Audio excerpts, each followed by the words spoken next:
saging na saba at latundan. Higit pa sa sarap, ito'y kayamanan ng kalusugan. Alam mo ba na ang simpleng saging na kinakain natin araw-araw ay puno ng biyaya para sa ating katawan? Ang saging na saba, kilala bilang matibay at malinamnam na cooking banana dito sa Pilipinas, ay hindi lang basta masarap ito, ay sagana sa mga nutrients na mahalaga sa ating kalusugan. Mayaman ito sa dietary fiber na tumutulong sa maayos na digestion, may vitamina B na nagpapasigla ng ating metabolismo at putasa na nagpapababa ng panganib ng stroke.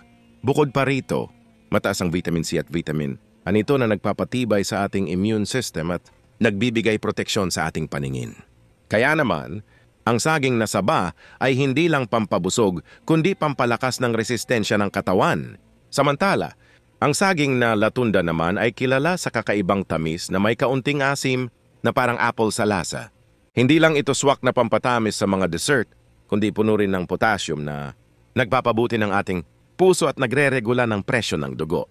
Pinapabilis nito ang enerhiya natin kaya swak ito bilang merienda bago o pagkatapos mag-ehersisyo. Bukod sa sarap at tamis, ang latundan ay nagbibigay din ng dietary fiber na nakakatulong para maging malusog ang tiyan at maiwasan ng constipation. Isa pa, dahil sa malambot at creamy nitong texture, perfect na perfect ito sa mga smoothies. At paborito sa mga batang gustong kumain ng prutas. Kaya sa susunod na maghahanap ka ng jolly at malinamnam na kainin, huwag kalimutang bigyan ng pagkakataon ng saging na saba at latundan. Hindi lang ito simpleng prutas, ito ay natural na gamot at source ng lakas para buhay na buhay kang harapin ang araw. Tara na, kain tayo ng saging! Healthy na, masarap pa,